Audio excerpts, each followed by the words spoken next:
isa sa mga pinakamalala at katakot-takot na virus na dumaan sa sangkatauhan. Bubonic plague o kilala sa tawag na Black Death, isang pandemic noong Middle Ages na nagdulot ng malawakang pagkamatay sa Europe at iba pang bahagi ng mundo.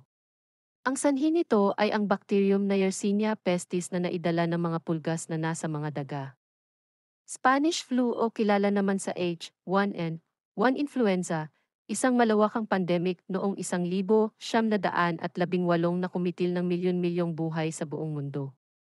Ang Spanish flu ay isang uri ng influenza virus na H1N1 na nagdulot ng malubhang karamdaman at pagkamatay.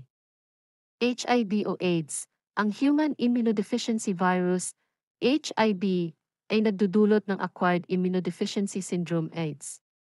Ito ay isang nakakahawang virus na humihina sa immune system ng tao, nagdudulot ng mga opportunistic na infection